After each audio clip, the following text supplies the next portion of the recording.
One more time. Good evening, folks. Good evening. All right. Good. How's everybody? Great. Excellent. Glad to see you all out. Glad to see everybody on this side of the grass. That's what counts the most. Very good. It's all downhill from there. Glad to have you all come out to our third edition of Straight Talk. And this is how we format our town hall meetings, and wanted to bring this subject forward with us so that we could figure out some things to be able to make some positive stuff happen here in our community. So there's no secret tonight. There is this is about potholes. That's what this is about. Right. What are we going to do about it? Right. Where are they? How do we find them? We don't have to find them. They're finding us. It's just about, everywhere you go. But this is one of the key pieces here, that you voted for city, period. To be in partnership with the county, make no mistake about it, and to do something about your situation, whatever that situation is. And that's why we're here this evening. I saw a couple of my council people here today. I want to recognize over here. All right, Councilman George Turner. See you, Councilman Turner. Councilman Jimmy Clanton, and I thought I saw Councilman Rob Turner. There he is. Thank you, Jimmy, for being here. It is their option, as we do with regards to our meeting with the Straight Talk series. If you'd like to ask them a question, it is on their option to answer that question. This is on me, so the rocks come this way, and we'll just take it from there. And I see many citizens that are in here. I bet I know 90% of the people's name that's in the room. Oh, there's the mother of Straight Talk that's sitting right over here, Miss Vivian Fowler. Miss Fowler, how you doing? All right, that's right. So you have to have somebody that guides you with regards to how you do these things. And I make no mistake about it. I make no qualms about it. Miss Fowler is the person that I look to be able to put me back in line when I get out of line. Everybody needs that checking point. So we are amongst friends and family and partners today, so that's how we're going to treat this. All right. Those of you that haven't been here before with regards to Straight Talk, there's some very simple rules of engagement. We'll try to answer your question even during the presentation, depending upon the person that's presenting and if they can answer the question. We'll take oral questions during the town hall, controlled by the mayor. Wait to be recognized. We'll get to you. It's not a problem. Very simple, folks. Let's be courteous with each other. This is why we're here. You don't have to have any loud outbursts or anything like that. I know you all won't do that.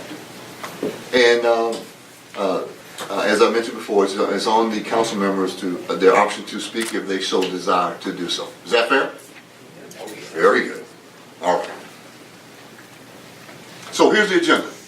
The pothole problem in Stonecrest. Where do potholes come from? I learned this education the last couple of days. They don't just magically appear. They work themselves through a system and then they show up, and they show up big. And the big question is, why are there so many potholes? But the reason that you're here, the second half of it, is the solution. Our collaboration with the DeKalb County Roads and Drainage to report, prioritize, and repair these potholes. Number two, to use our abilities between SPLOST and LMIG funds, we'll talk about what that is, to resurface the roads and to incorporate pothole repair into planned right-of-way maintenance. A plan, keyword, a planned right-of-way maintenance and litter control contract. We call it the Pothole Palooza because it's so wide and so spread, and we have to make sure we do something about it.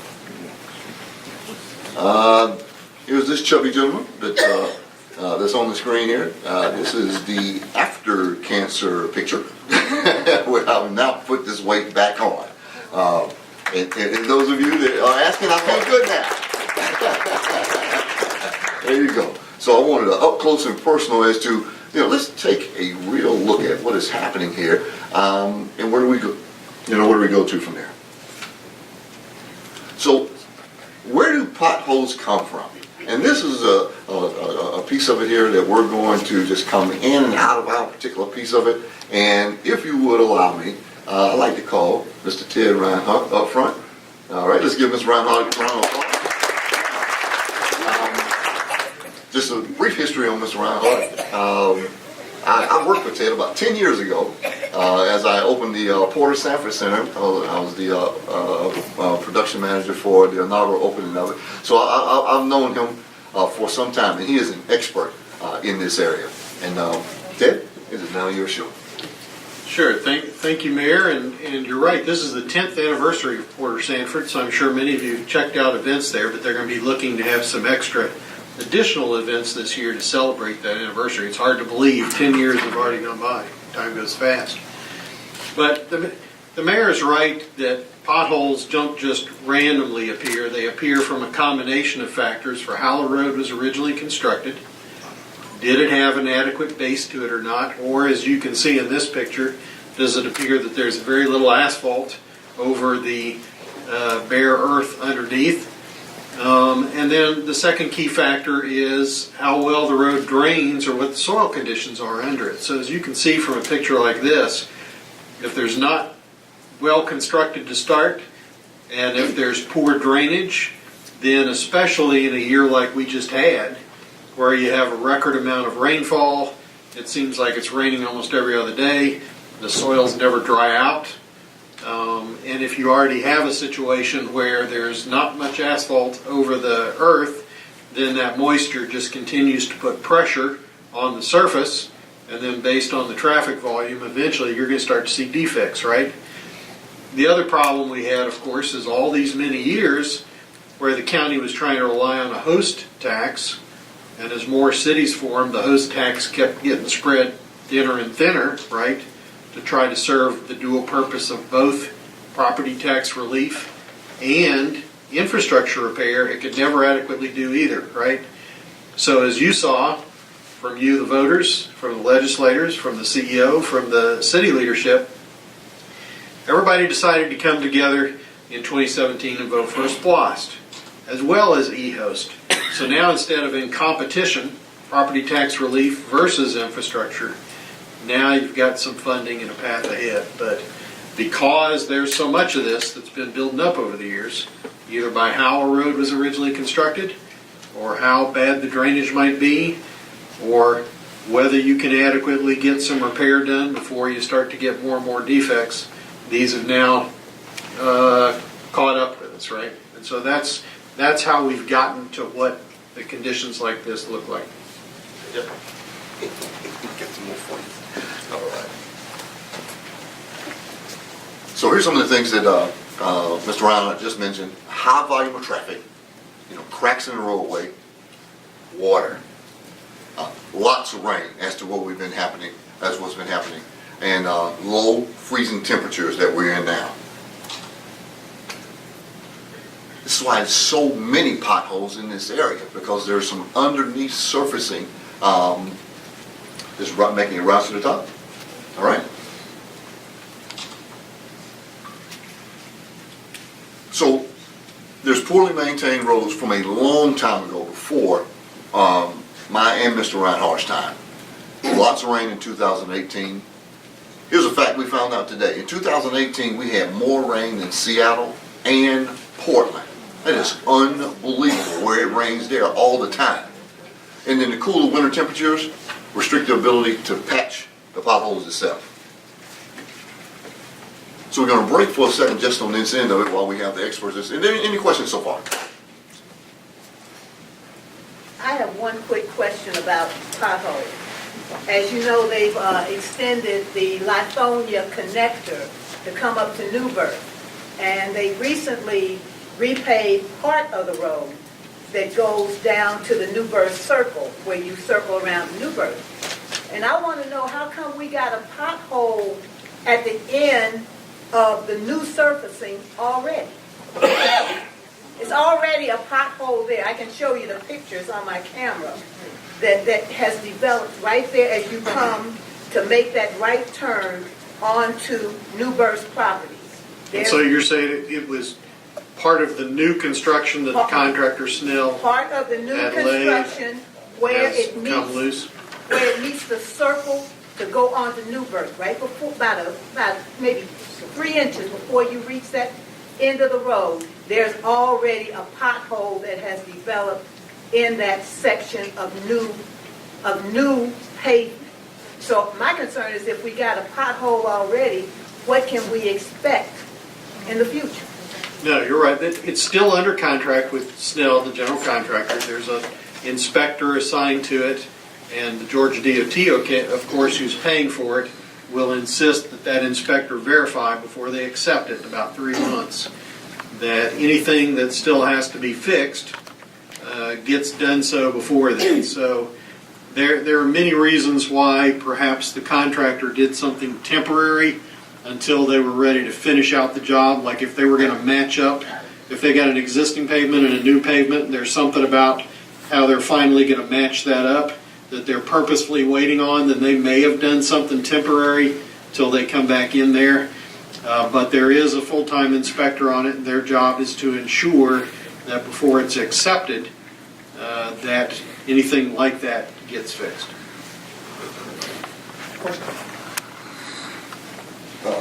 Mr. Julius and the lady in the back. You know, on Turner Street, everybody goes down Turner Street in this area. And there's potholes galore, and everybody know that. But the thing is, as soon as they get fixed, almost 2 days later, the potholes are still there. Now, my assessment is that I know the weather and all these other conditions that you mentioned, and I really appreciate that information, you know, is happening. But vehicles, heavy vehicles, I'm wondering if that's one of our problems. Immediately after repair, we get heavy vehicles coming down, and it just pushes that away. And I guess my last question to that question is how they install that asphalt in terms of the size, dimensions of the pothole, the depth that they put on it. Do there be overlap so that, you know, the car even can come over and make start a pothole, start another opening by the tire just going into it? Do they press it down? You know, those are the questions that I have. Peggy's our roads and drainage director, so it's her crews that are out there doing this work. And so she can give you some insight on the training, the equipment, the methods, and what they do, especially during this rough weather. Turner Hill Road is one of our problem roadways. And one of the things that you mentioned, heavy traffic trucks, you're absolutely right. But because of all the rain that we've had, you know, the potholes that we saw on the film here a minute ago, the common thing that they all had were they were all filled with water. Anything that we put in a hole with water is not going to stay. Some potholes are bad though, that we go out and try to put something in that hole because we don't want you to hit it, do any damage, but we know when we put it in there, it's going to come back out. And on some of the other photographs that you showed earlier too, you saw a big pothole, and then you saw smaller potholes around it. What happens is, yes, we go out and fill a pothole on Turner Hill, truck comes through, something like that, and it chips away at the edge of that pothole. So what you're seeing is, well, they just filled this pothole, but if you look closely, we just filled the one next to it. Now another one is being created. But one of the things about Turner Hill Road, though, we're having so many potholes on Turner, and we're just kind of putting Band-Aids on it, filling potholes. When the weather warms up, we're going to go back out to Turner and do what we call some heavy patching. We're going to, you know, take 50 potholes out and put one patch on top of, you know, in place of those 50 potholes. So that's one thing that we do when the weather warms up. But we can't do that until the weather warms up. We can't put a heavy patch on top of mud or water. And we got to have a warm day or several warm days where we can buy asphalt. Because and we talk about weather a lot because weather is very important when we have potholes. We can't patch a pothole in the rain. And if it's cold outside, if it's a day like today, the asphalt plants don't even open up. So we can't even get asphalt to fill the potholes in in cold weather. So in conditions like that, we're using bagged mix, which is not typically going to stay very long. So Turner Hill Road is one of our major problems in the area, and we're waiting for the weather to warm up so we can come back out and do larger patches. That picture on the left, we'll be able to cut out all of that asphalt, all of the crumbling spots, and put a larger patch instead of just filling one smaller pothole. I had the young lady here, and Ms. Nelson in the back, and I'll keep going from there. Yes, ma'am. I have a question about who do I need to talk to even get our street paved up to code? Our street was never paved. There's a 5 to 6 inch drop off from Miller Road onto our street, Lacey Lane. And it's been like that. We moved in our subdivision 5 years ago. And we've been going back and forth between the county and the builder, passing the buck, telling us who is to pave the street. It hasn't been paved up to code. They paved the second part of the subdivision and the final part, but our street hasn't been paved. And can you tell me what's the name of the subdivision? Miller Park, Miller Park, and your street is Lacey Lane. Lacey Lane. I mean, I'll try to give you the nutshell version of how the typical subdivision development plat works. The plat gets approved, certain number of lots, certain number of improvements, street, drainage, water, sewer, parkland, whatever's in there. Then the developer bonds for the improvements, and then they begin selling lots and people begin building homes. Usually the base infrastructure, definitely the water sewer lines, definitely the storm drainage, and the base of the asphalt they usually get in, and then they're supposed to come back at the end for the surface course after they're done building most of the homes so that the construction traffic doesn't tear it up right away. But over the years, especially during the recession when a bunch of development went bankrupt, what we started to have trouble with is some of that bonding that they gave for the improvements. If they sold a project, or if they went bankrupt, or if something about the bond didn't hold up, we began to get stuck with a lot of this orphaned level of improvement, right? So our attorneys went back on a lot of the developers. They were able to recover a portion. Our planning department and our staff are trying to document what, like yours, is still left out there. And so Peggy's folks are working to document that. We'll work with your neighborhood, with the city, and if the lawyers have been able to recover something already, puts us a leg ahead. If not, we'll see if there's still an avenue for that. But at the end of the day, if there's no other avenue, if it's public right-of-way and it's been accepted for maintenance, then between programs like SPLOST or LMIG or our operating budgets, we'll get it fixed. At this point, we're still sorting through what's been left from those different subdivisions. Let's document it, and if our lawyers have or can't recover something, then we'll figure it out from one of those other avenues. But she's got down your subdivision and your street, and we'll follow up like we're doing the others.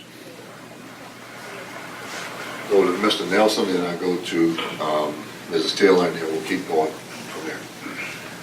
Yes, sir. My question is, instead of patching the road, when are you going to just resurface the road? I have to travel Salem Road. Okay, Salem Road is terrible. You got to pay dark to potholes to go from 100 Page Drive to Newell Road. I mean, it's a danger. It's unsafe. I mean, you can have an accident anytime you go. You got to move over to keep in the pothole, and you run into a curve. Here's another car coming at 55 to 60 miles per hour. It's a death trap. Sure. So when instead of patching the road, why can't we get the road resurfaced? Let me answer that for you, Mr. Nelson. Okay, we got enough patch for it. How do you get it resurfaced? You know, tell me something. I'm a taxpayer. I want to know if I can get my road resurfaced. Yeah, we agree with you. You know, pothole repair is just a temporary repair.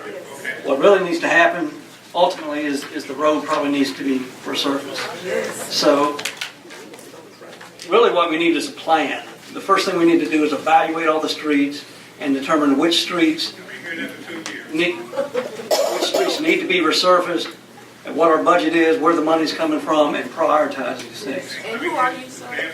Yes, my name is Ken Hildebrand. I'm the city engineer. And Okay, what I'm saying to you is, Ken, Yes, sir. I've been in the plan for 2 years, and so far I haven't seen anything. All right, so specifically, Mr. Nelson, here's a couple things that has to happen on that end. And I apologize, I didn't properly introduce Mr. Hildebrand. He is our, as I said, our city engineer. So, and you'll see this a little later in the presentation also, then, still then I come to you, is that he hits it right on the head. We have to have,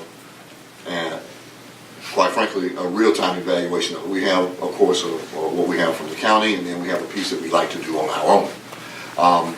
And then that would save us from patching it, if you will, piece here, piece there, when that probably that whole sector needs to be, taken care of, so you won't have to play dodge the pothole while you're coming down Salem Road. You look like you have a second question, then I'm going to go Not to a Mr. continuation, so can you tell me tonight, in 2019, will we see anything happen to Salem Road? Yes, How you do that? you can hold me to it. All right. All right, so thank you. I hear that we have to have a plan, we have to have good weather conditions, and a number of other things. But we still have potholes today. Correct. So is there a process in place for people who have vehicles damaged by said potholes to be reimbursed by the city, by the county, by someone for that damage? That is a hard question and hard answer.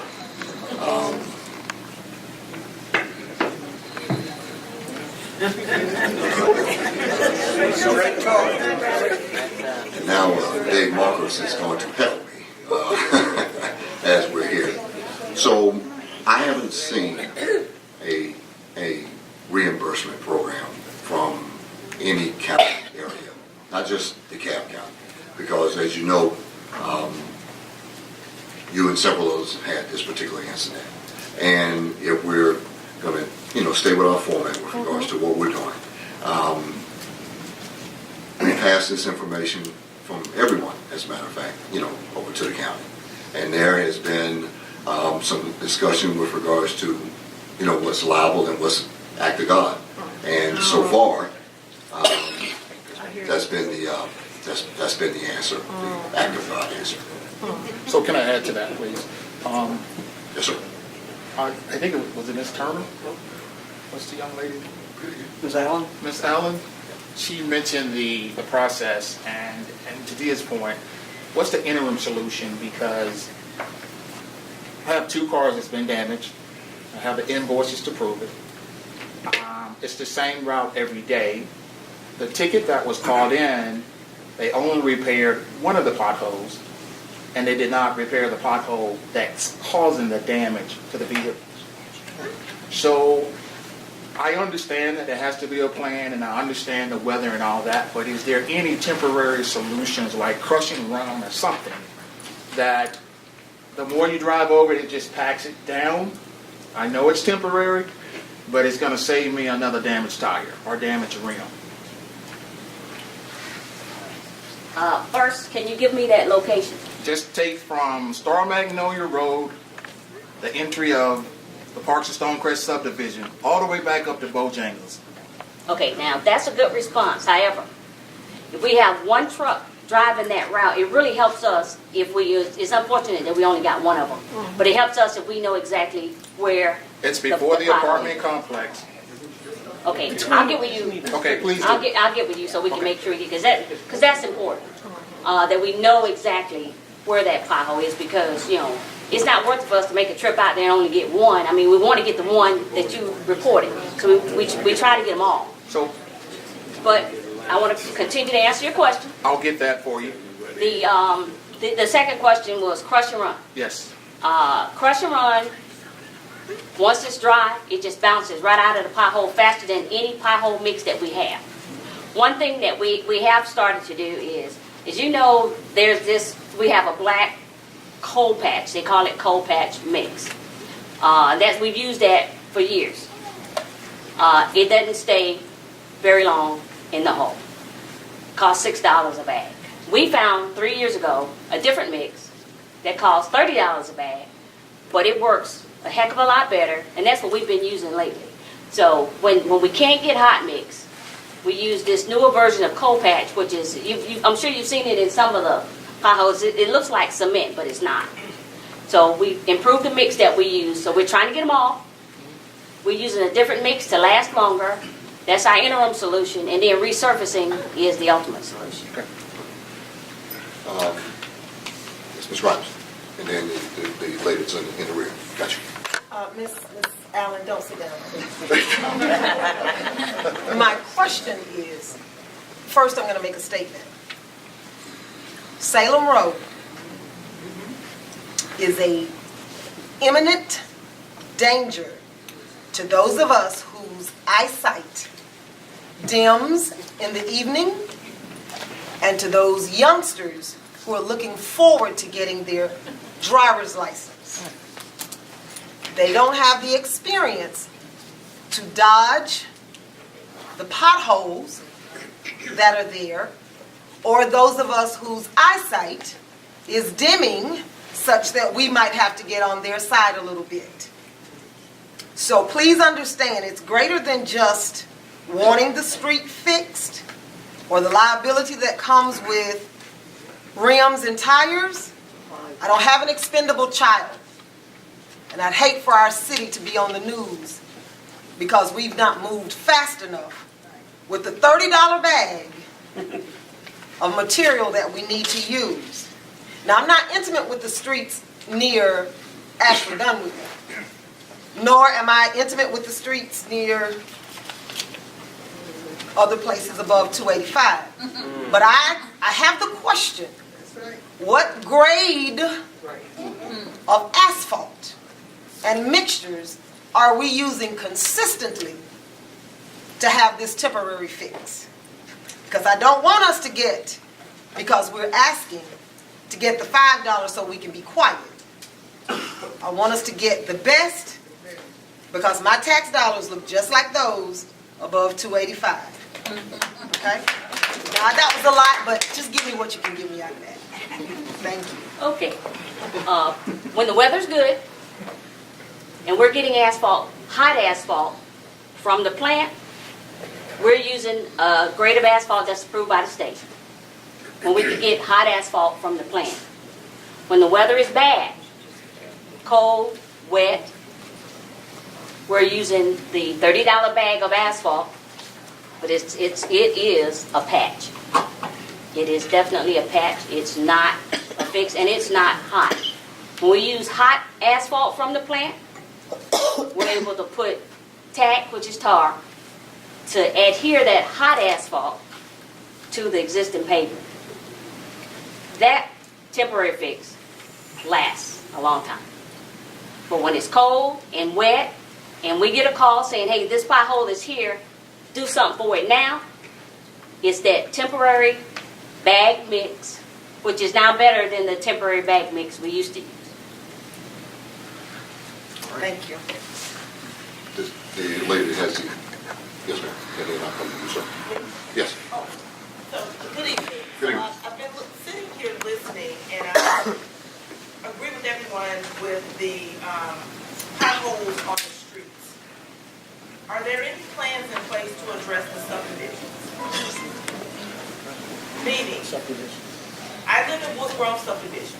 I was the fourth house built in there in 1997. My street has never been repaved.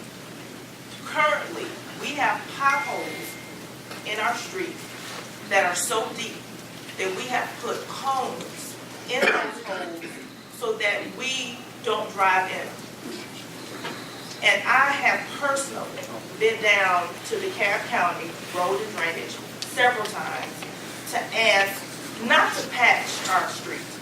After 20 plus years, it needs to be repaved because we have sinkholes.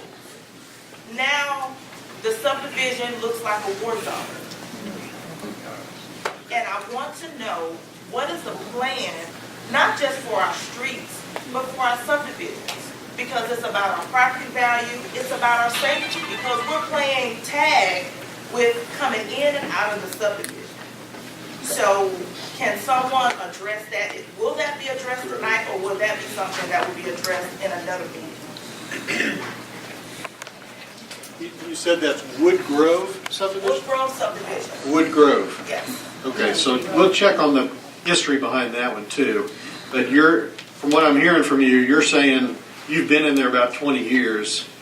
This doesn't sound like one where the developer bailed, it's just now aged.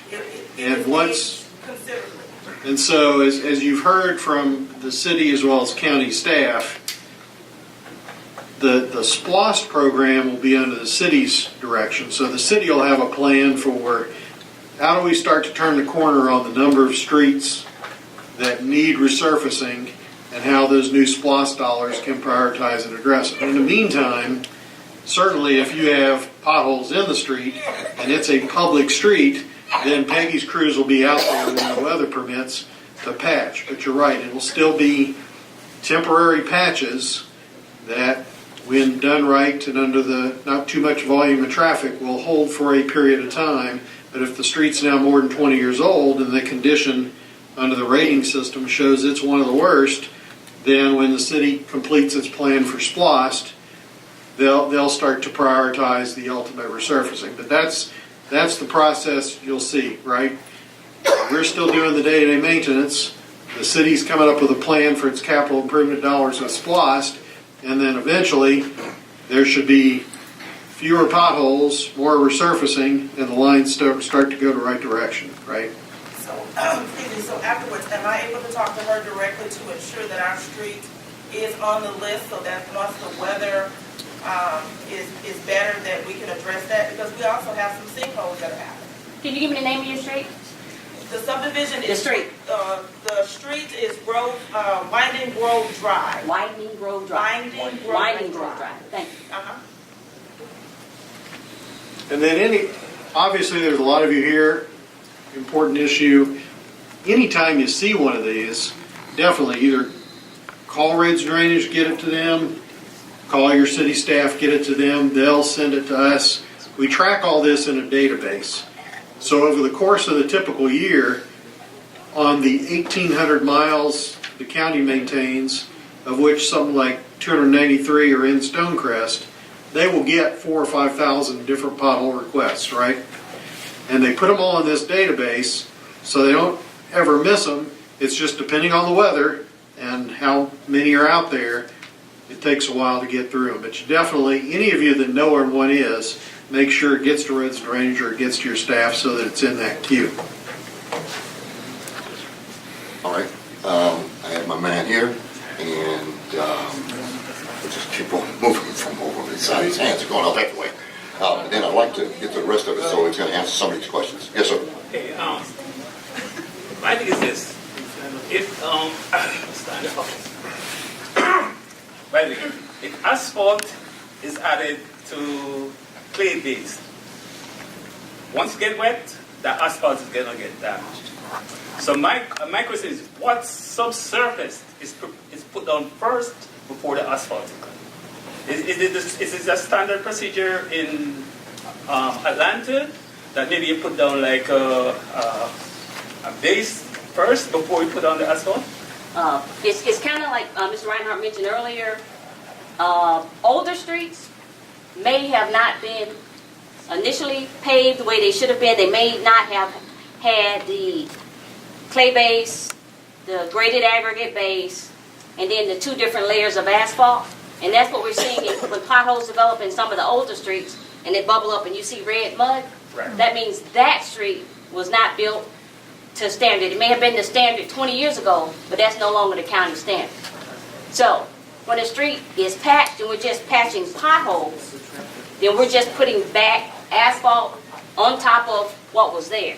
When we're doing large patches, we'll go out and remove if the base is not sufficient, we'll remove a portion of that base and replace it. And when a street is resurfaced, milling is a part of that process. And if the subbase is not sufficient, new sub base is replaced, graded aggregate base, compacted, and then new asphalt.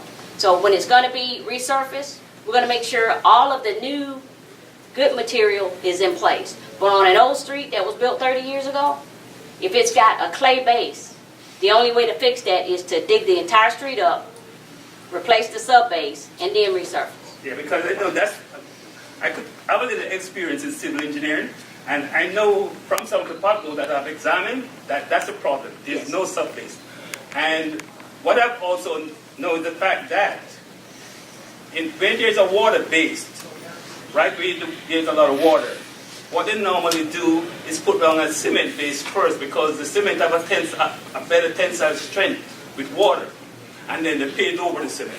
So I think that's some of the procedures you guys need to look into before you just choose asphalt and dirt. Well, and that's a good point. And when we're building new streets, we're doing them to a different standard than new streets 20 or 30 years ago. We've increased the amount of graded aggregate base that's required, thickened the asphalt, and thickened the top pours. So that's a good point. I think this gentleman here was next, then Miss Emmanuel, and then the lady in the center. I know everybody got a lot of questions, but is there then a list that we can put our name on and street that need to be done? Because I know Miss Peggy. Oh, I got something for you. Yes, sir. Okay. Yes, sir. Thank you for that. And I'm glad you mentioned that too. Let me give you a phone number for everybody that's There we go. here. 404, and we do have an answer machine. 404 297-3840. And we have 3 lines going in, so if you can't get anybody, leave the pothole location on the answering machine. Repeat. 404-297-3840. That's the number to roads and drainage, customer service. You can report a pothole or any other maintenance related issue on that line. But please, if you get the voicemail, get the answer machine, leave your name and leave the name, phone number, and the location of the pothole. We do check the answer machine all day. How do you get on the list for your subdivision to be repaved? And we've been there 30 years. I guess one of the things is that streets are currently rated once a year, by our staff in the county, and each street is given a road rating. And based on that rating, we determine if a street qualifies for resurfacing. And right now, the county's rating is if it's rated 30 or above. And you can talk to your city officials to see if that's going to change. But right now, we know if a street's rated 30 or above, it's deemed in need of resurfacing. And our ratings go from 0 to 62. So 30 is bad. Yeah, I know that subdivision, it looks like a quilt. Yeah. All right, and in addition to that, and in all fairness to the county officials also, Ms. Emmanuel, I'll come to you and then the young lady here, is that we're going to be doing our own evaluation immediately while we have an opportunity to make sure and taking down these individual subdivisions and streets so that we won't miss a place, period. And that's a big reason why we're here tonight, so that we'll know exactly where they are, what's going on, and then we're going to show you a tool this evening that I think you all will be very pleased with. Ms. Emmanuel? Okay, so my question is, in my subdivision, we don't have a pothole, but the street is compromised because we wanted to change our entrance, and we had a city engineer come out, and because of the way Evans Mill and Lionsgate intersect, we couldn't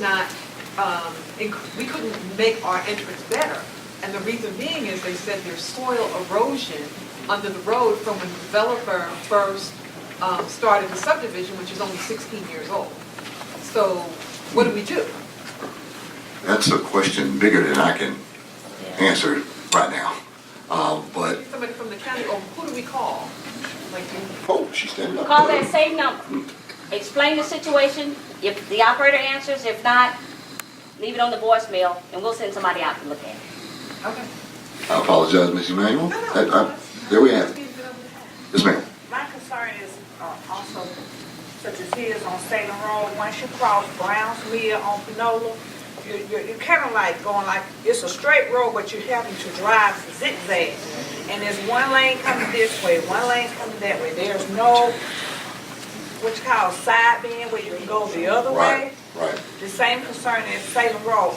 Also, at the intersection of Panola and Hunter's Crossing, Panola Road and Rock Springs, that light there, somebody came out some time ago and did something in that intersection. They put this little cover.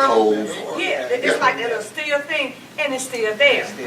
You have to really drive on top of it, which will almost put you in the intersection for the light to change. Because if you stop behind it as you're supposed to, you're going to miss a couple of light changes. So you have to drive on top of it so that I guess they can censor that traffic that's coming that way. When would they fix that? I know they since came I out know and did specifically whatever. where that is, I'm going to take a picture of that. That's Panola and Rock Springs. I know exactly where it is. Yes, ma'am. I'll take a picture of that myself. There was a man out there at one point, and he stopped me, and he said, wait a minute, he said, you got to go up some because it's not reading that you need to, that the light need to change. Whether a car is there or not, it should change. The other side coming in the opposite direction change. I got you. But you missed 2 or 3 lights. I got it. Sitting there. I got it. Matter of fact, Miss Pickett. Got you. Okay. Miss Frick. Nope. All right. If you will allow me, folks, let me now go through the other half of it, and then we'll continue to take questions from there, if you all don't mind. Oh, but Ms. Paul, for sure. No, excuse me, for everyone, what I wanted to say was that, first, what we have to understand, the reason we are not Stonecrest, the city of Stonecrest, and not unincorporated DeKalb County, because we never got the results we needed to get. We are now a city, and the gentleman who made the presentation, the last meeting we had, gave us a bulk of very valuable information that so many of us had no idea what that entails with less road, proper road, that kind of road. And do people know when they're building where people are going to live, the demographics? And are we being not given the best materials? It's an elephant in the room. Let's address it. Are we not being given the best materials or the best consideration in our roadways and building them up? And why they're failing us? And like the lady said, those above 285. Maybe there's a difference. This gentleman, Mr. Reinhardt, or whatever, as I'm looking around, these people are aware, they live in those districts, in those communities, and I'm sure they make sure that their roads are properly put in place.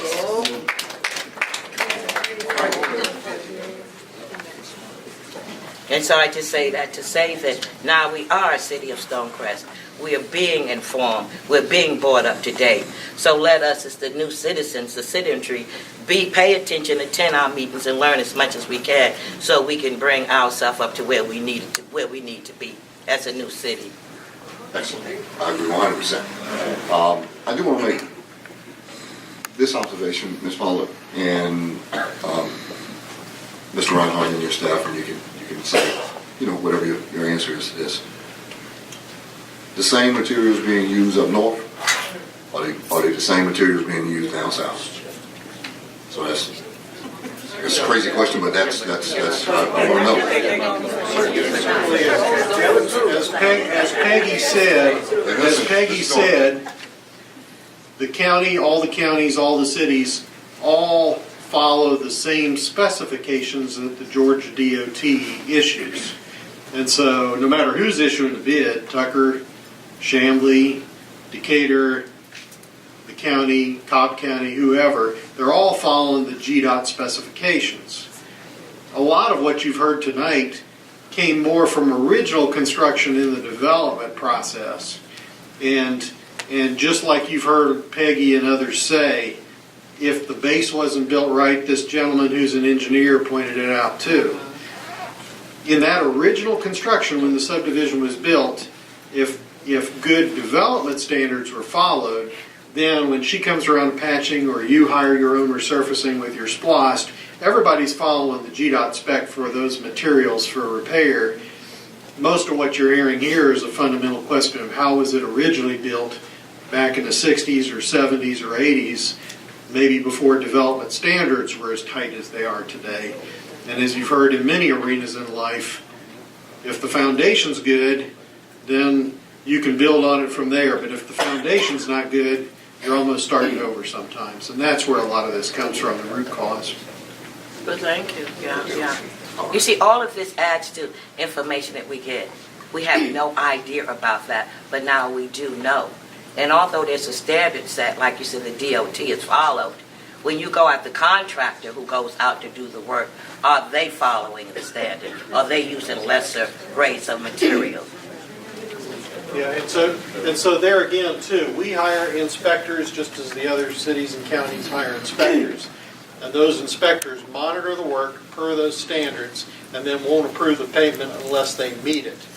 And so usually it's still more a matter of what's the foundation they're building off of, and will the repair hold longer if the foundation's better. Thank you. See, that's more information we got. We understand. Excellent. We understand. We have to know these things. I appreciate that. All right. So we'll keep moving here as to our solution.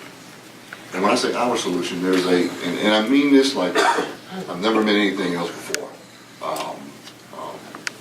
We have a true partnership with the county, period. Matter of fact, let me take a sidebar for 1 second. Ms. Paulette, the gentleman that you're talking about, his name is Mr. Kerry Williams. He's right there sitting next to Missy Maglow. And I want to give him a round of applause because that was the best rural presentation I have ever seen. I learned a lot that day, Mr. Williams. He sits on our SPLOS committee, along chaired with Mr. Marcus. And I mean, just first class. Just first class. And we have citizens that are here that know their business. This is a good thing. We have citizens here that know their business, and we use and take advantage of as such of it. So, what about solutions with regards to our partners, DeKalb County Roads and Drain, our Stonecrest City Hall staff itself? Most of you probably know Pledge Joining by heart now, as the many calls that he's taking with regards to being able to feel what is happening with regards to it. We have an innovative tool and technology to be able to do that. And then I even mentioned, what will we do with the citizenry that's here? Because I'm one person. You're 53,000 people. That's right. You know, we're 6 on council. You see things 100 times more than what we see. And we have something for that. All right? So, on our website, I am proud to mention that I'm probably the least technical person in this room. Matter of fact, I'm willing to guarantee I am. There's a couple of people shaking their heads and says, I don't think so. How many of y'all just go to our website? Have you ever followed on our website? All right, see a couple, 3, 4 active people here. You will now see a tab on the end. Make sure my glasses is working.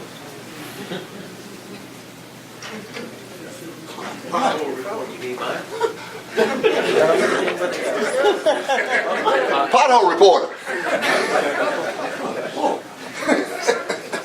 So, you go to the site, or even on your phone, to the pothole reporter. Well. How about that? How about this? Here, you can take your own picture of your pothole. You can put the information in. You can send the data directly to us. And no, come on now, this is good. This is good. Your name, your email address, your submission date, the street name, the map as to where it is, so you can see exactly what the situation is, and even a photo of the pothole that's there. You can submit that. It comes directly to us. We make sure it gets to the right person and department, and we start to prioritize it from there.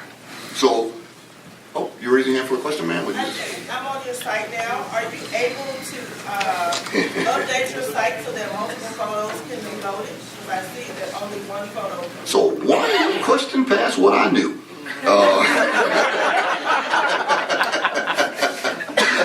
I don't know. Not yet. There's a couple of not yets that's going up. I'm going to go with not yet. Yes, ma'am. Does the address that you put in prompt the map? Because I don't want to be on Covington Highway putting in an address and it gives me, I mean, how I want to make sure that How does that come to be? So when I put the address in?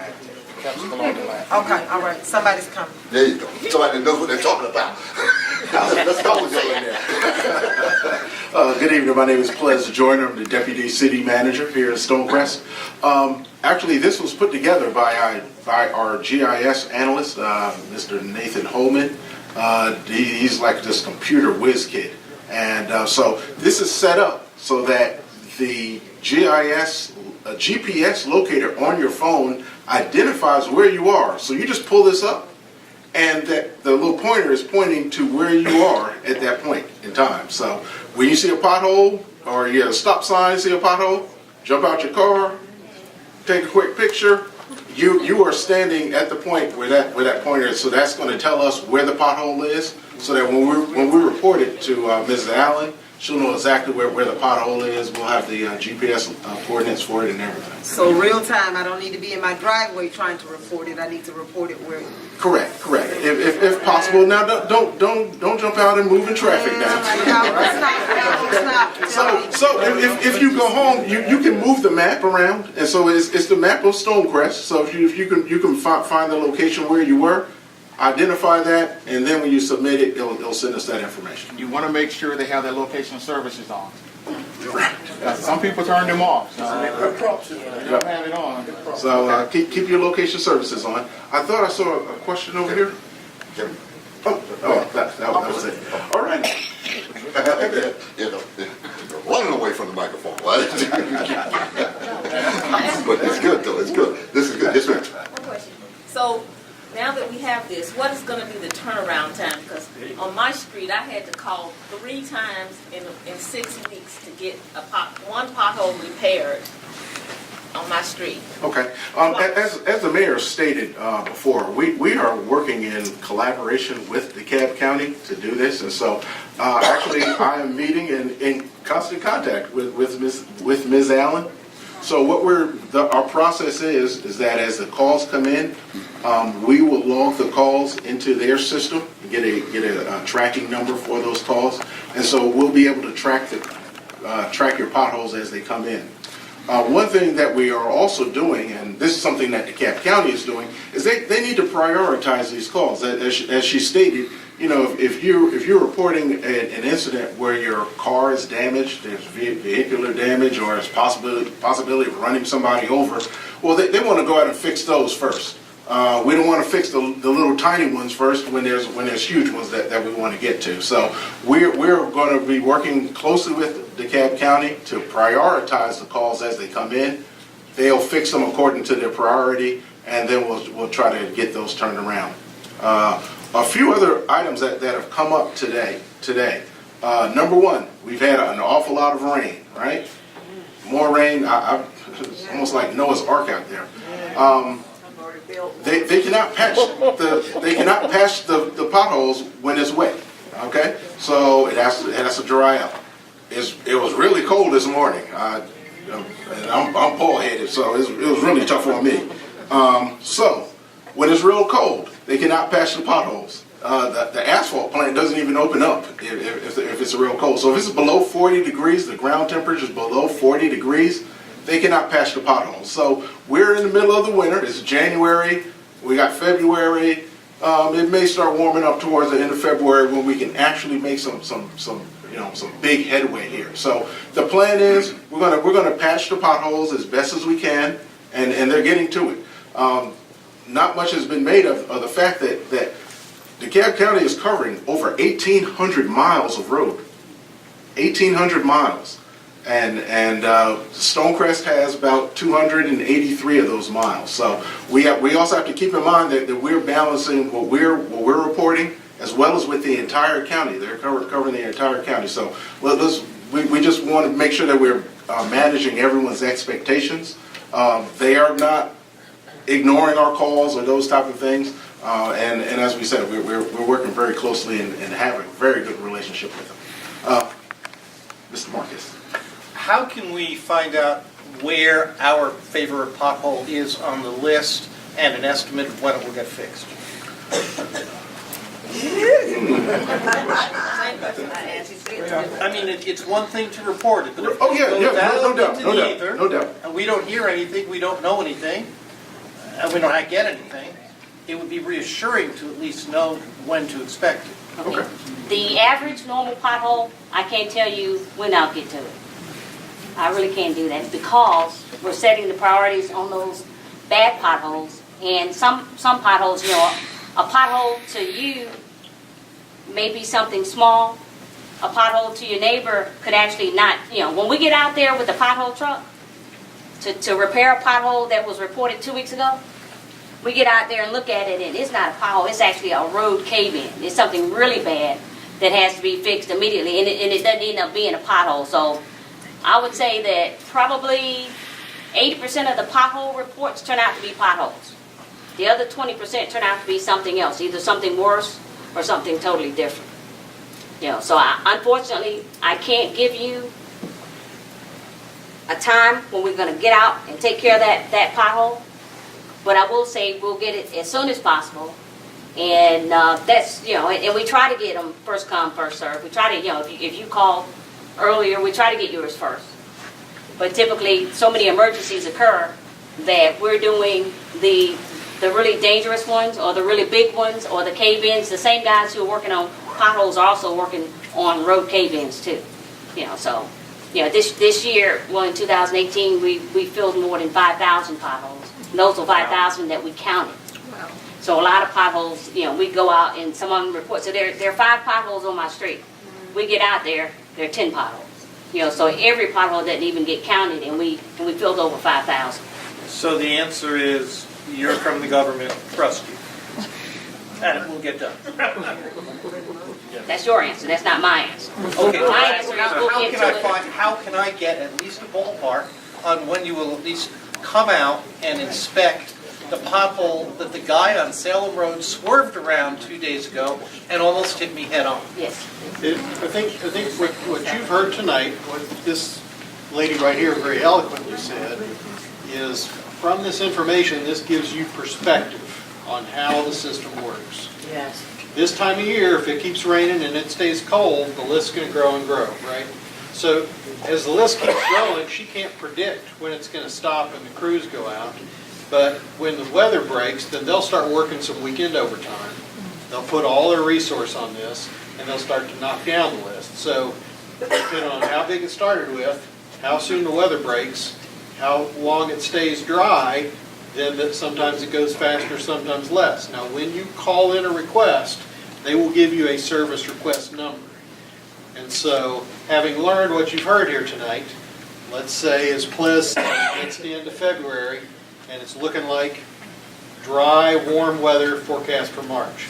And they're sending the crews out, they're working weekend overtime, they're knocking down the list. If you called something in February, and comes some dry weather in March, 2-3 weeks have gone by and you haven't seen them, if you got that service request, you can call them and say, what happened to 1, 2, 3, 4, 5? They'll tell you, we've got it, it's been assigned to crew X or whatever. But until the weather breaks and they know how much they're dealing with and they can start assigning it, they'd be making up a number if they said it's going to take 1 week, right? Because it depends on all those factors. So I would like to ask that question a different way. How do we rate these tickets? Because if 1,000 residents call in the same ticket, how do you weight it? Does that become a priority? Because I'm hitting it every single day now because I want to get your attention. So now you got 5,000 hits on one ticket. Is that an automatic priority? She has inspectors, experienced individuals who've been working in that field for a long time. Those inspectors are assigned an area. So you're right, if they're getting a lot of calls at a particular location, or if they just get one call but they look at it and it's a giant crater in the street, they're the ones who then can advise to the supervisors, this one's worse than the others, needs to be escalated. So there is still what I'd call a triage type process, right? If you go to the emergency room and you've got a broken arm, and while you're sitting there, 5 heart attack patients come in, they'll keep moving them ahead. But there is a doctor who makes that decision. So she does have inspectors who will advise the supervisors. We might have gotten 10 calls on this location, but this one's worse, it should still go first. Thank you, sir. Both of you. You brought something up, Ms. Taylor, that just jogged my memory or something. And I think all of us know each other pretty well. And I don't mince my words. So let me make it simple for you. I heard Turner Hill. I heard Salem Road. Man, what was the name of the subdivision? Wood Grove. Wood Grove? And there was another 30-year subdivision? Regency Wood. Regency Wood. Union Grove. Panola, West Barrington. Oh, boy. City of Stonecrest. Man's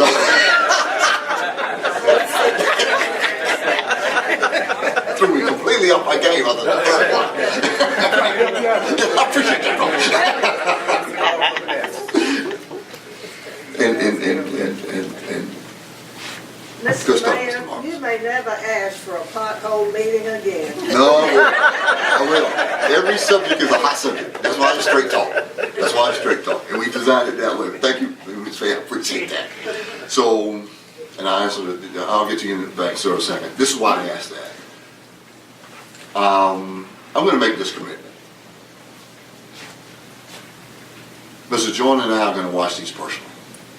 This is the whole point of it, coming to Stonecrest and then partnering with the county. And the reason I can say that with confidence is that I don't know if you all know Michael Thurman personally, like I know Michael Thurman personally. It's kind of hard to know a person personally with 700,000 constituents, but I know him personally. And we have a very, very good relationship. And this is tied for first place as both of our #1 priority. This pothole is serious. And, you know, Ms. Grimes, we're alumni together at CAU, and I've known her for some years and her husband. And, you know, just it's stuff like that. When you tell me about somebody possibly being hurt or a major accident, I have grown kids. You know, I have, you know, as Ms. Harrington, Ms. Emanuel, of course, and other folks that I know here. And I don't want them to swirl and run off the road and flip over. So what's personal to you is just as personal to me. What affects you affects me. And I live off of Evans Mill Road. I've been in Spring Lake nearly 30 years. I have to miss potholes to come to City Hall. I have to play pothole jockey with Turner Hill myself. So I want you all to know that this is just as close to me, pledge, city staff, as it is with the folks sitting in this room. So I can look my classmate in the face. Mr. JP is sitting back in the end to tell you, myself, JP, Lorraine Cochran Johnson, and the other commissioners that, with regards to our partnership with the county, this is, and I said, you remember I said tie for first place? The second part of tie for first place is public safety. It all runs the same. Potholes are just as important as public safety to us as we sit today. And I've had this conversation consistently with our CEO and has his commitment, and that's why his senior staff is here today. These are the people that can make it happen. These are the folks that we can call, Mr. Reinhardt, Ms. Peggy, Mr. Richard, get them on the phone, and we can make something happen. So, Mr. Taylor, you sent me a picture the other day with 2 potholes with plants growing out of them. Are you serious? I mean, like little shrubs. Now, I'm going to ask you if you put those shrubs in that pothole.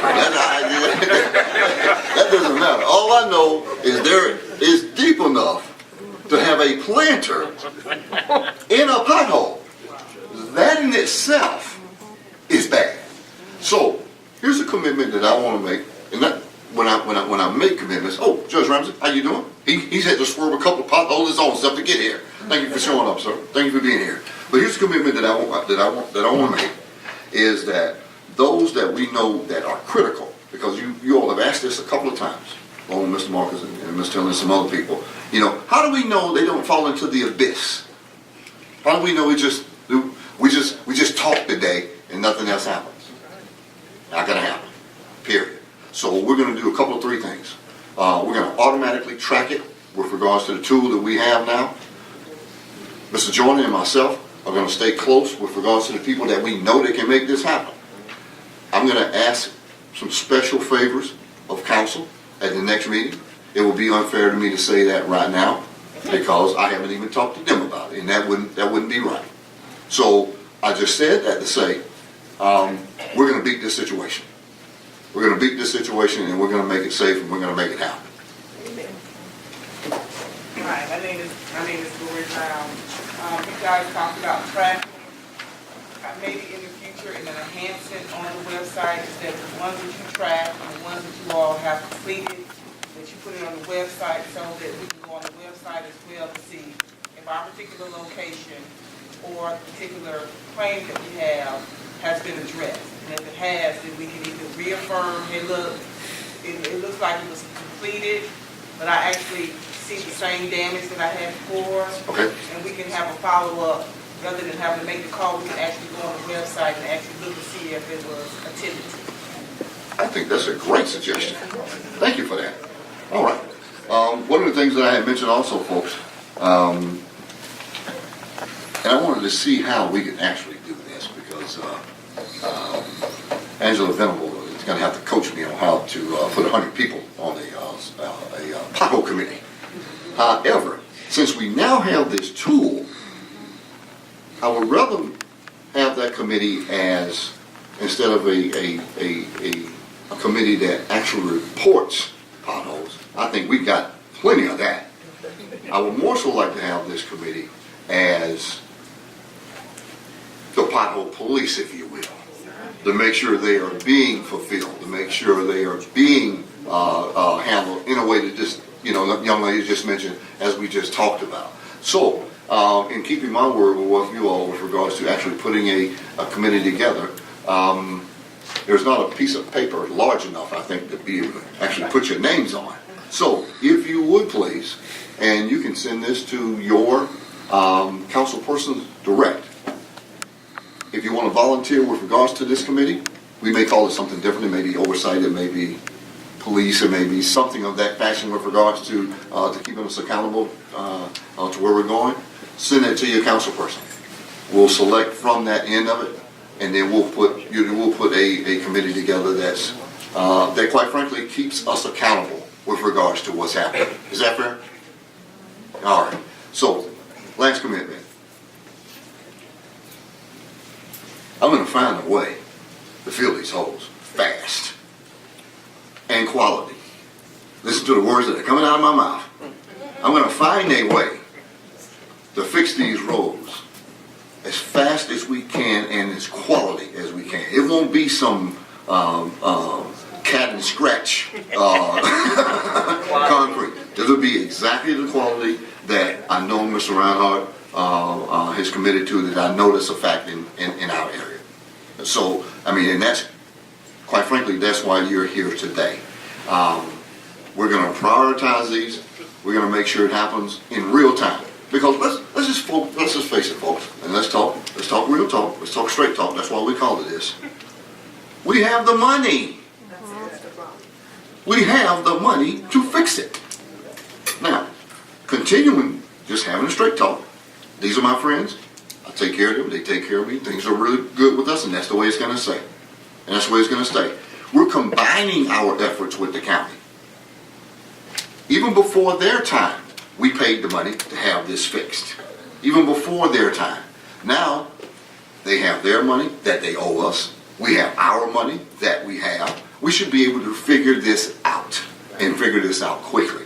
And since we now know where they are, the problems that they're having, the problems that's occurring, and in the future with regards to, and I like the way Ms. Peggy put this earlier, and our city engineer, do we patch it to death? Or do we look and know, look, let's pave this whole road. Let's spend good money that's good for what we've collected for, with the penny, with the LMIG, and I'm going to have Mr. Joyner explain what that particular grant is also. And here's the kicker with it again. Not a nickel more out of your pocket. Period. Period. Not a nickel more. Now, the challenge and the commitment is, let's manage it properly. let's manage it properly and get it done. And we have enough talent here to make it happen. Is that fair? Yes. All right, Mr. Jones. Real quick, maybe folks can, something like okay, as the mayor really brought home, this isn't just a one-pronged solution. There's several things that we need to do. The other thing he highlighted is this isn't something that happened overnight. This is a problem that's plagued us probably going back 10, 15, 20 years. And so we're not going to be able to fix this overnight. We can't print up enough money to fix it overnight. But what we can do is we can put a plan in place and make a concerted effort to absolve some of the issues and then right out fix some of the problems. So the first thing is we're working very closely with DeKalb County to find those potholes and patch them as effectively as possible.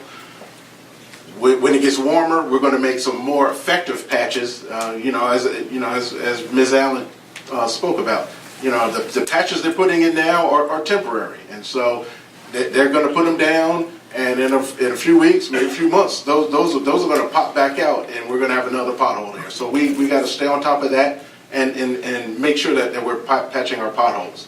The next thing we need to do is the city has received our grant money from the LMIG fund, and that's the Local Maintenance Improvement Grant, an amount of a little over $500,000. And so we should be getting that money in the next couple of weeks. We're going to be combining that with our SPLOST funds, and we've already identified close to 3.5 miles of Stonecrest streets that are going to be paved with these LMIG funds this year.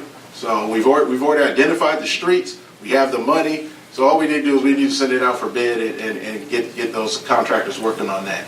And then in addition to that, we also will need to bring on our SPLOST team, our SPLOST program management, to put together a list of streets that our SPLOST money is then going to pave our roads and start moving us further and further along. As Mr. Reinhardt talked about, we need to raise the level of our streets and at the same time fix the potholes as we go along. But as we get further and further down the road of repairing our roads and resurfacing our roads, the number of potholes are just going to go down, and it'll almost be something that'll be negligible. So that's going to be our plan going forward. We are fully committed to doing that. We are well on our way to making these things happen. And as the mayor's really put his name behind making this happen, and this is going to happen this year. This is not something that's 2 or 3 years down the road. As soon as the weather warms up, we're going to have trucks out, bringing up the streets and start paving. And like I said, we've already identified those roads that will be doing that. Okay? Excellent. Mr. Marcus. The report that you mentioned from the SPLOST Citizens Committee said that at current course and speed, current plans, we would miss most of 2019 for paving. That we would not have contracts in place, etc., except to get maybe 6 weeks of repaving before the weather got cold. Right. And they also said that most of the reputable paving companies are committed for all of their 2019 resources. They also said that there are some alternatives in how you can juggle things to get it started sooner. What has to happen from the city, the council, the staff, whoever, in order to really get the SPLOST money spent as it comes in on repaving? So, even having our meetings with the county, and I heard the same presentation you heard. My first answer is this, and take this in simplistic terms as I mean it, because you know the respect I have for you and your team. We're going to hurry up. That's the first thing. Good. No more. We can't mess around with this. We got to get to it. This is where we are. Second is that I learned from even Mr. Reinhardt earlier today that there are other companies that are available right now that we won't have to miss if we get our act in order, as we said. So we won't miss the whole paving season if we act immediately. So you asked Mr. Marcus. And what is that the- being immediately encompassed? What actions have to start taking place that we can look forward to seeing? I think, the first thing is that City Council and I have to agree on a certain quick plan that's coming up as fast as we can. And when I say as fast as we can, next meeting fast as we can. And then we have to agree and then, hopefully move, forward from there. Second is being able to identify, which we've already done today, where are the worst spots, period. That's matter of fact, that's not even hard to figure out now. 3, and he said everywhere. He said everywhere. So, much like what Ms. Peggy mentioned earlier, is it a 1-inch pothole or it is a moon crater that's on Salem? Right. Take the moon craters first. I mean, it's really just that simple. If you got to drive around it, if you can't drive through it, it's probably immediate problem. So you asked a question, Mr. Marker, that I really like to answer. What is immediate? So immediate means when it warms up, when it stops raining, when it's applicable so that we can actually make it happen. But I want to assure you this, Mr. Marcus, and everybody else that's in the room, we won't be sitting on our hands in here. Now is the time to make the exact plan of what needs to happen. We have our city engineer on staff. We know about LMIG. We know what needs to happen. We got an expert that's sitting right here in the room, of course, with Kerry Williams and that whole staff, and everybody else here that's working together. That's what I mean by immediate. Thank you. Yes, sir. Going once. Going twice. No, wait. Yes, ma'am. What does the budget look like for the potholes? So I can give you the total budget with regards to what we have in SPLOS and in LMIG. SPLOS is $7.5 million a year, and the LMIG is, I think that's a one-shot check for almost $500,000. Yeah, per year. Every year. For how long? It's up to the state funding, but indefinitely, hopefully. Oh, boy. Who said that? Oh, Mr. Hildebrand. Oh, I got you. No, LMIG is every year from the state. Every year from the state? Yes. And we can't do it. Can we do anything to mess it up?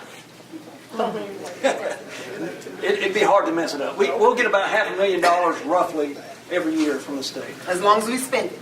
Oh, yeah. You gotta spend it. Spending it is not a problem. Not a problem. If we had this to work with, think about this, folks. Think about it.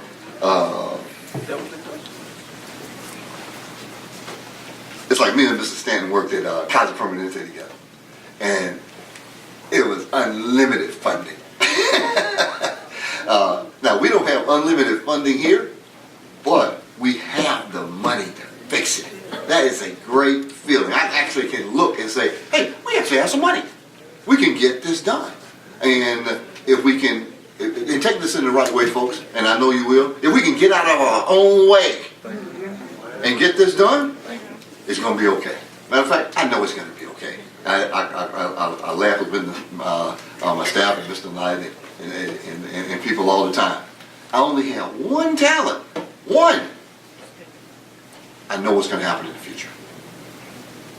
I can see exactly where we're going and how good this is going to be. Because if we didn't have any money, if we didn't have anything that was coming in, I could tell you exactly where that was going to. Nowhere. Mr. Foster. Yes. SPLOS passed in the fall, November of 17, and I believe funds started going out to the cities in the spring of 2018. Good time. That's right. That April, May time. So, that's right. Due to the fact that funding was coming out to the city in April of 2018. Okay. My question to you is, why didn't the city have the same urgency in June of 2018 that they have today? Is it because of the public outcry, or is it because of news press? Why did we have the urgency then? As a result, the streets in this area has deteriorated. They are not potholes. They are craters. George Turner traveled the same roads I traveled. Panola, Salem, and Evans Mills. So I would like for you to address, why haven't this been addressed?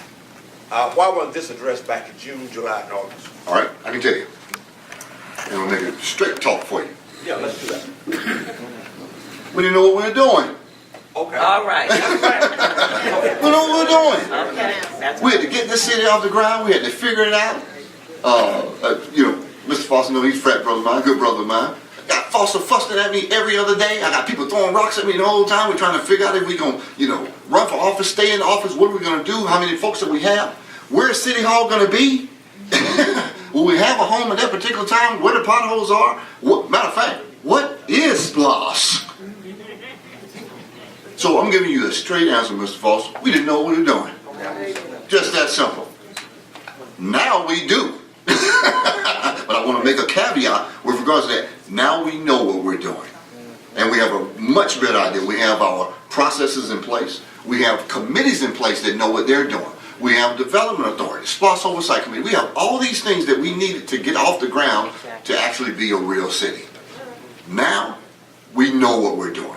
And we were improving our relationship, of course, with the county. Not these good folks over here, because we already had a relationship with them. But it was people still mad that we were a city. So we had to get past that also. But so that is the actual truth of the matter and real answer.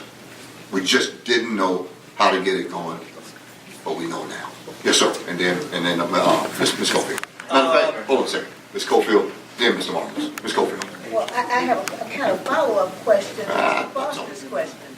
I thought that when we became a city, we became a city at the same time that South Fulton became a city. Oh, and you think they're better? Wait a minute. I'm sorry. I apologize. I didn't let you finish. I apologize, I Ms. didn't say Cofield. that. Okay. But one thing we were supposed to have an advantage over South Fulton, which is now paving the roads. But one thing we're supposed to have an advantage is that we hired a management company, CH2M. And I thought that they would be the ones that would have all of these things that needed to be done, that they would know how to do them and how to put them in place so that because we were a new city, we wouldn't have to depend on, I'm not trying to be offensive, we wouldn't have to depend on people who had never done it before. So let me answer that question for you. Okay, go ahead. Thank you for that. I mean, really, thank you for that. They are paid. They are paid. They're a great company. But we have to tell them what to do. They have to listen to us. They have to go out and actually follow the orders that we give them. We can listen to them all day long about what needs to happen. And if we, as mayor and council, don't act on what their advice is, we cannot put that bowl back on them. That's on us.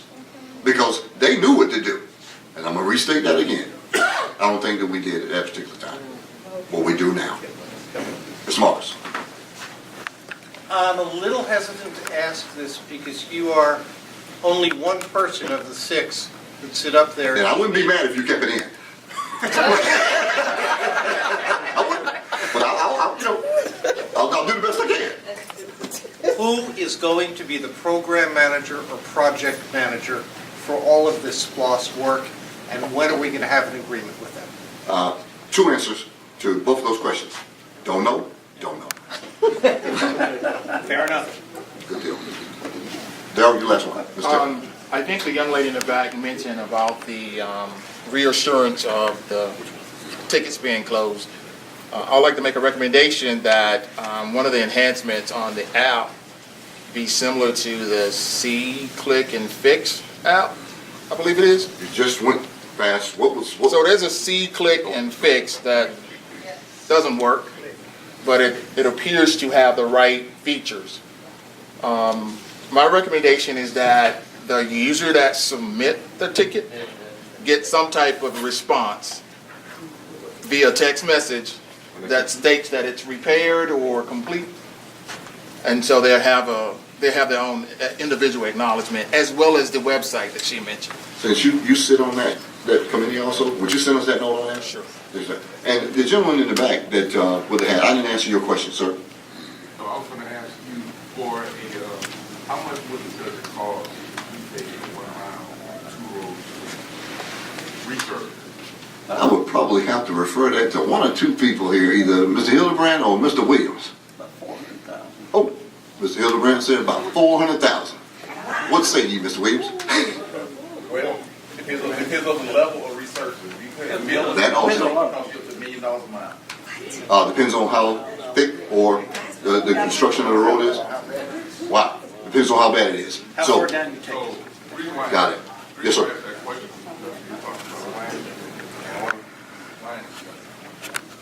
But it seems like potholes, we're doing this because we can't resurface it. It seems like there's some kind of financial situation tied to it. If I was in a neighborhood, let's say that myself and my neighbors wanted to fix our own neighborhood, right? And so if someone come out, give us an assessment as far as how much it would cost to get it done, and then maybe we, instead of waiting, being reactive, maybe we can be proactive and come up with some of the funds ourselves. Have you guys already talked about that? So with regards to the funding, we do have that. Yeah, the funding, but what I'm saying, like, some people saying that they've had potholes 10, 20, a long time. So obviously, even if the funding is there, I'm not sure how it's been appropriated or what procedures are in place to get it done. But if I'm sitting here seeing the potholes in my neighborhood every single day, and my neighbors are seeing that same problem every single day, how can I get the ball running without having to sit and wait for someone else to get it done for me? Okay. I wouldn't recommend pouring sand in that hole. I wouldn't start with there. However, I think what we've achieved tonight is a big step, in that direction. Because believe me, as Mr. Foster, eloquently put, y'all have our attention big time. You can believe that. And thus you should, because we're small enough to be active with the folks that are in this town, and we're large enough to do something about it. That's why we have a sweet spot with regards to our city. Small enough to be active the way this is, but large enough to do something about it. And most of all, folks, I cannot stress this the most. The relationship that we have kept with the county, even through development, even through starting the development of the city, the way we are now, and the relationship that we kept on that end of it, let me tell you, that goes a long ways. It is about potholes, it's about safety, it's about these things, but make no doubt about it, it's about relationship first. Relationship with you all, relationship with the county, and a relationship with the mayor and staff. That's how you get things done. And we're going to get it done. Folks, thanks for coming out.